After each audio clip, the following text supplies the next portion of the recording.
Everybody having a good con so far?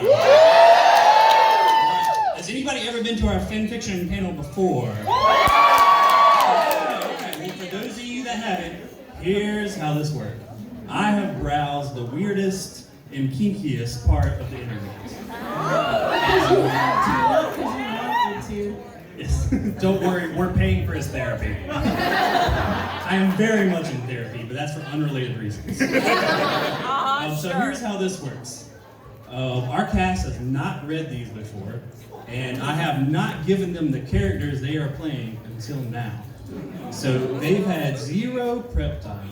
So can I use your shoulder as a rest to hold my phone up? Would be like for us theater folks. A nice cold read. In this case, a very hot read. But also, we are reading these fan fictions in a particular order. So we're going to start decently innocent, but as we go on and on, we're going to get a little bit smuttier, is what they would call it on the interweb. So if something makes you uncomfortable, there is no shame in leaving in between readings. We fully understand. Yes. But you could challenge yourself. Yeah. You could. Expand your mind. Wrong factor.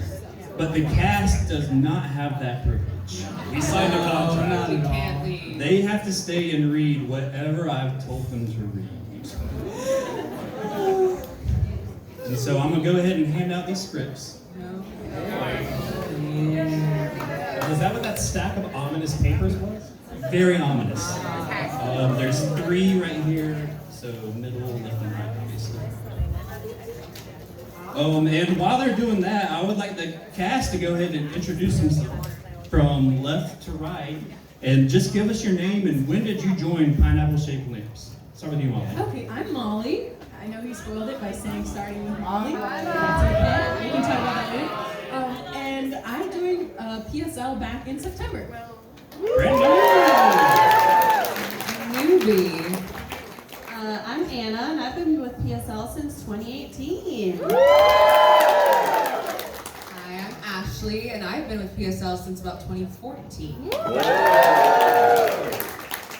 I'm Jordan. I've been with PSL since 2014, I think. Hi, I'm Travi. I've been with PSL since 2011. Sounds right. I'm Karen. I've been with PSL since 2018, But this is my first tour. Yeah. Yes. That brings me to my next point. This is Karen and Molly's first time on the fan fiction panel. So let's give them a round of applause. Now, Karen and Molly, have you ever read any fan fiction? I have not. Oh boy. Oh no. One, and it was, what is it called when it's like first person, like you're the person? Point. And it, first person. Reader? Yes, that, and it was a Levi Ackerman one.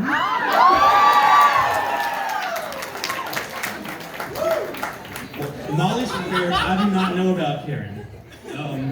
And so I found 5 on the internet, and also if you were at our Star Trek show earlier, you will know that our head writer, his name is Brett, he has been writing a Barbie Oppenheimer fanfic.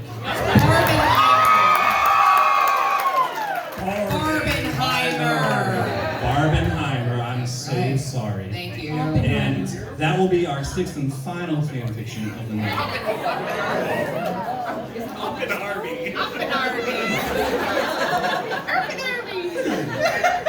All right. Let's get this show started. So our first reading is called King of the Dragon Balls,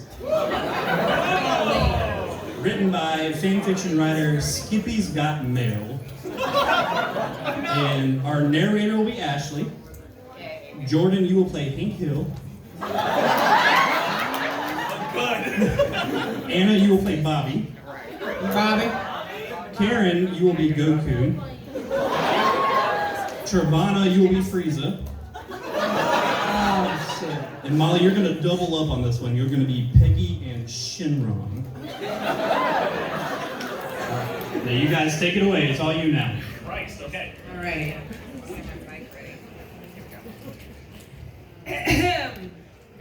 Hold on. Damn it, Bobby. Wait. Okay, got it. Sorry, getting into character. Propane festival.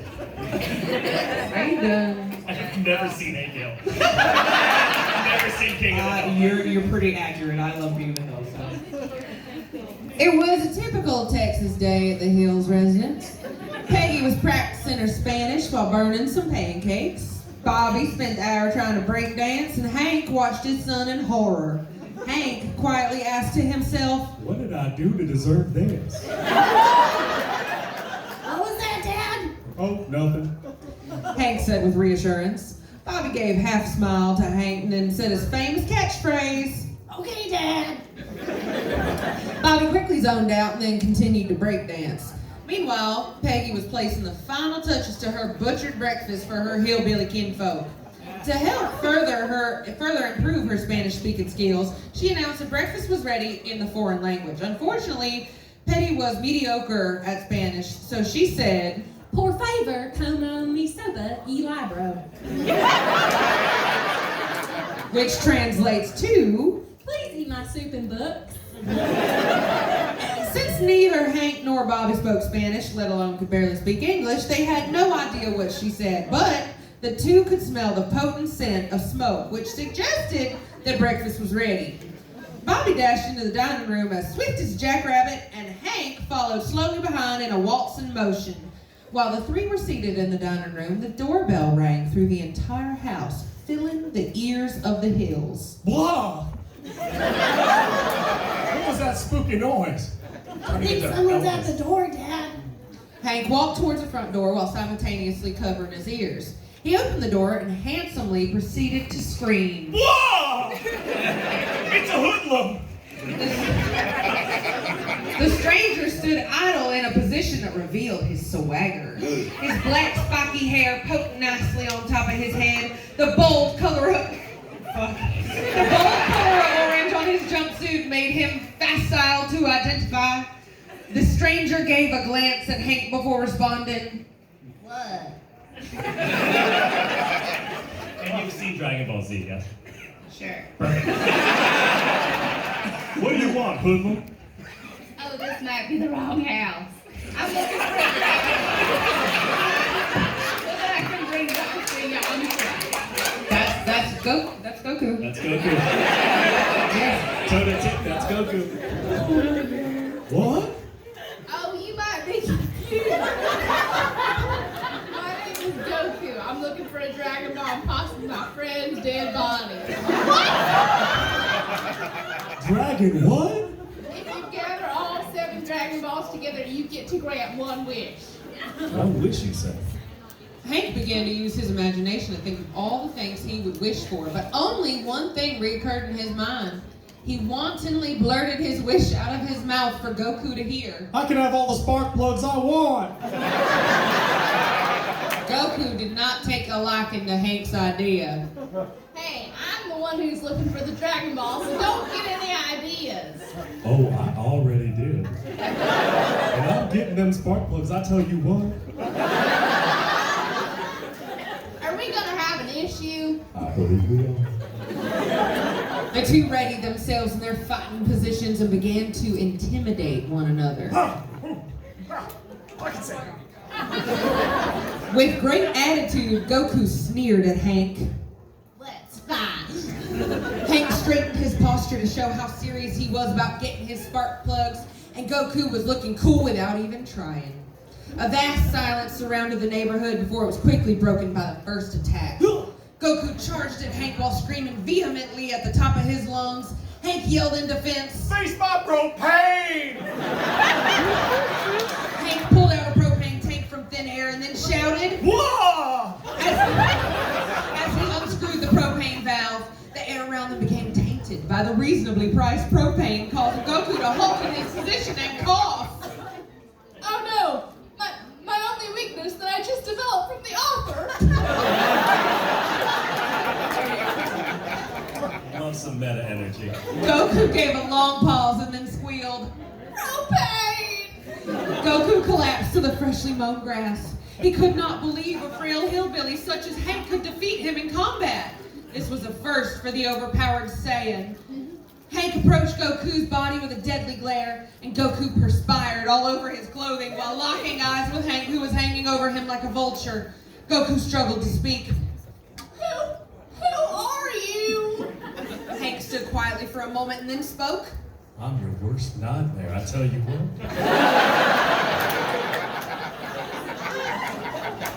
Then Goku let out his final words before he slipped away. You're epic. Hank gave one last reply to the fallen hero. I know. When Hank realized that Goku was dead, he searched through his pockets. Didn't waste any time, did he? In Goku's bag, Hank discovered 3 of the Dragon Balls glowing as bright as a star. Hank began licking his lips with excitement. 3 steps closer to getting my spark plugs. After all of the immersive action, Hank called Bobby to come outside. When Bobby came outside, Hank gave Bobby a stone-cold look and said, Bobby, you and I are gonna go look for them dragon whoosy watsits so I can make my wish. Bobby looked at Hank stupidly and said, Okay, Dad. brave hillbillies bid their goodbyes to Peggy and set off on their adventure. Hank and Bobby rode in Hank's truck to find the remaining Dragon Balls. All they needed was 4 more Dragon Balls in order to make Hank's foreign wish. Hank's face showed an expression of greed and enthusiasm, while Bobby's was showing a sign of uninterest. Boy, I tell you what, I can't wait to get my spark plugs. Hank stated as he was driving. Bobby shook his head slowly in sheer boredom of Hank's sentence. Suddenly, in the distance, an abundance of light caught Bobby's eye. Dad, pull over. I see something shiny. Bobby, you fool! That's a Dragon Ball! Let's go get it!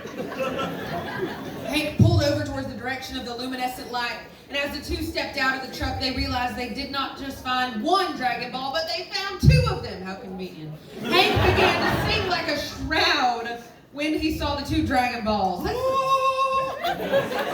It's glorious. Bobby gave an unenthusiastic look at Hank. Can we go home, Dad? I need to soak my feet. Hank gave Bobby a stern look and said, No. Once Hank finished tossing the Dragon Balls into the bed of his truck, the 2 hillbillies went on their way to find the remaining Dragon Ball. As Hank was buckling up, he smirked aggressively and said to himself, 6 down, 1 to go. Before Bobby could ask what Hank was whispering about, Hank had floored the gas pedal. The truck gradually accelerated to the point that Bobby could hardly breathe. With whatever breath Bobby had left, he asked, Dad, could you please slow down? but Hank did not listen, nor did he care what Bobby was saying. All he could think about were those beautiful spark plugs. Hank had driven for 9 hours nonstop, looking vigorously for the last Dragon Ball. And Bobby would continually pester him by asking if he could use the bathroom, but Hank declined every time. Can I use the bathroom? No. In such a desperation, Bobby formed an idea in his head. Bobby used Hank's love of propane to his advantage. Hey, Dad, I think I left the propane tank's valve open at home again. What? Hank made an immediate sharp U-turn and floored the gas pedal. Hank now had a new mission to tighten the propane valve so they could save money. Bobby grew a large grin on his face with the satisfaction of his plan being a success. And after 2 days and 4 hours of driving, the 2 hillbillies finally made it home. Bobby hopped out of the truck and rushed to the bathroom as Hank was examining his precious gas valve. As Bobby was relieving himself, Hank walked around for a bit waiting for him. Suddenly a loud roar of potent wind blew across Hank's middle-aged face. Rude. Hank looked to see where the Hank looked to see where the conspicuous wind came from. As Hank was looking in one direction, something cold was tapping the back of his left shoulder. Hank turned his head 180 degrees to see who it was. What a wild way to say that! Just say turn to look! You don't need to get math involved! The figure that had armor that puffed his chest with a complementing color of shaded violet. His flesh lightly tinted with a purple haze. Yes. The flesh was tightly coated on his arms which elongated to flex and intimidate those who foolishly chose to get in his way. Yes. On the top of his head piked out two long ebony horns that configured a sign of evil. Yes, it was Lord Frieza himself. Hank peered closely at the ridiculous character and he asked instructively, Who are you? Who am I? Who are you? I'm Hank Hill. I sell propane and propane accessories. Now tell me, who are you? If you must know, I'm Lord Frieza, destroyer of Namek and hunter of Dragon Balls. Hank let out a hillbilly gasp. Whoa! That's it. You're here to take my Dragon Balls, aren't you? That's right, all 7 of them. Wait, 7? I only have 6. Liar. I know for a fact that you have 7 thanks to my Dragon Radar. Frieza kindly showed Hank his Dragon Radar, proving that the 7th Dragon Ball was in his presence. Here, you have 6 of them in the bed of your radical truck and 1 in the hedges over there. Pointing directly at the final missing Dragon Ball, Hank let out a violent... What? That was very violent. What? Then he turned his face towards the trimmed bushes quickly. Frieza's Dragon Radar was uncanny. There lay the final Dragon Ball. Its beauty could not be compared to the other Dragon Balls. The bright sphere of light shined as bright as daylight, and Hank walked towards it slowly. He stretched forth his sweaty hands respectively to grab hold of the ball, but was rudely interrupted by a spontaneous slap of the wrist. Ow! Before Hank's attractive hand, You said this wasn't hot. could grasp the Dragon Ball, Frieza slapped his hand away. Hank cracked his neck to look at Frieza and his arrogant moxie. Frieza closed his eyes and began a silent sentence.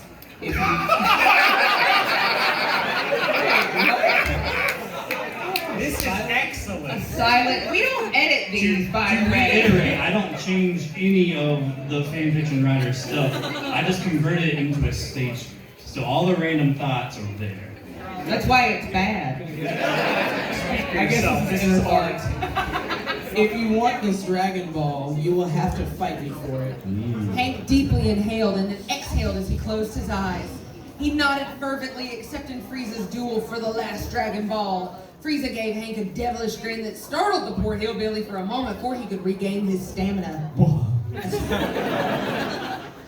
I can see you're a man of true strength, so I guess I shouldn't go easy on you. I will no longer tarry any of my precious time. I'll finish you with my final form. Hot. Hank had no reply to the intimidating creature.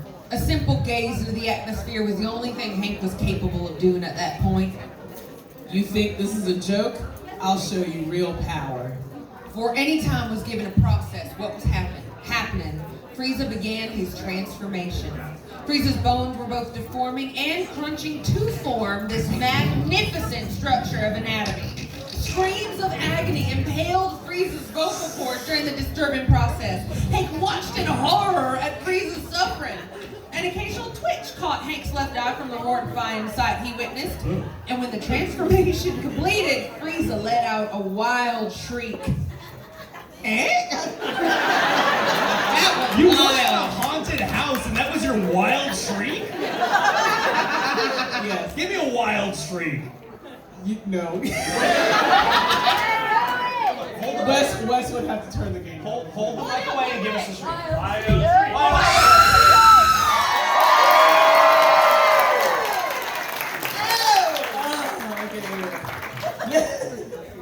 What's the matter, Earthling? Are you scared? Out of panic, Hank threw up in the bed. Out of panic, Hank threw up in the bed of his pickup truck. He was beyond intimidated by the ferocious weirdo. Hank had to figure out a way to defeat Frieza. The adrenaline in his hillbilly brain forced him to think on the spot. He acted on his first instinct. He hopped into his truck to run Frieza over. This instinct Hank made surprised Frieza. He never imagined that Hank was foolish enough to use his car to run him over. Hank vigorously cranked the trunk engine as fast as he could while Frieza watched in awe. The truck revved and roared loudly as a crashing wave. Frieza was intimidated as he stood down for a bit. Hank noted Frieza's fear and took advantage of it. Hank drove fiercely towards the monster's body. Frieza collapsed to the ground, dazed after being hit with a 3,000-pound hunk of metal. Only dazed, mind you. Hank stepped out of the truck, staring at the now vulnerable body. He hunched over, he approached the distorted body as he lit a match only to throw it in the engine of the trunk. Frieza mumbled to Hank, You're the real monster. I'm just doing what I can to get my stock pumped. As soon as the two fighters locked eyes with each other, the truck exploded violently on Hank's treasured lawn, killing Frieza and severely injuring Hank. The fire from the remains of the truck dispersed rapidly onto the front lawn of the Hills residence. Hank barely had enough time to crawl to the front doorstep before flames could engulf him. He reached towards his left side for the water sprinkler valve to release fresh water onto the scorched grass.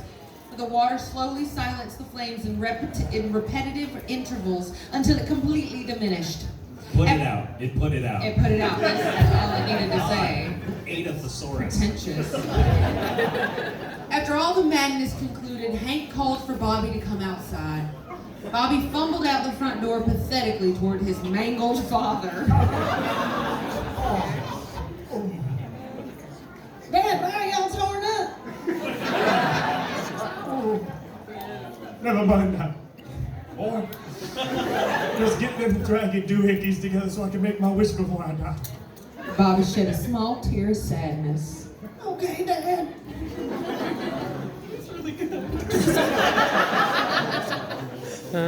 He picked up every Dragon Ball from the bed of the truck and the one that sat idle in the bushes. The balls began to glow brighter every moment of the passing time. Clouds of ash filled with lightning swarmed around the cul-de-sac, engulfing the midday sun. A loud roar of thunder arose before a long, slender dragon with scales as sharp as iron. His teeth curved proportionately across his mouth to indicate a face of intimidation. His eyes appeared as red as blood, with hair follicles swayed along his well-structured face. Why am I just getting The dragon scales moved subtly as he spoke. Who has woken me from my slumber? Very dragon. That's so funny. I did. What is your wish, you pathetic mess? Is this dragon like JVN or I something? really like this dragon. JVN dragon. Oh, Hank used whatever ounce of strength he had left to call to Bobby. Remember, Bobby. Remember my wish. Bobby turned around with confidence in his smirk. Don't worry, Dad. I've got this. Bobby looked straight forward at the spooky dragon. He had to make his father proud with his one wish. I wish for an ice cream. Your wish is granted. No! A large waffle cone filled with strawberry ice cream. Strawberry. Material. Didn't even get a good flavor. A large waffle cone filled with strawberry ice cream materialized suddenly in Bobby's little hands. Bobby could not contain his excitement. All right. Bobby skipped and jumped with happiness. However, just before Bobby could obtain a taste of the flavor of the artificially made goodness, he tripped over a single blade of grass, resulting in the ice cream to fall to the ground. And Bobby fell too. Whatever.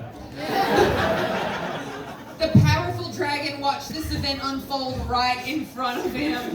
As he saw how lame the chubby little boy was, he gradually disappeared into the sky with discomfort. It's like, yeah. Hank's chance to own infinite spark plugs became nothing more than a mere creative desire. All effort was lost with that lone wish, a wish made by Hank's own son. He knew that was his only opportunity to obtain his dream. Along with this came the acceptance of death. This was his last chance to see his only son, and with his dying breath, he said his final words. That boy ain't right. The end.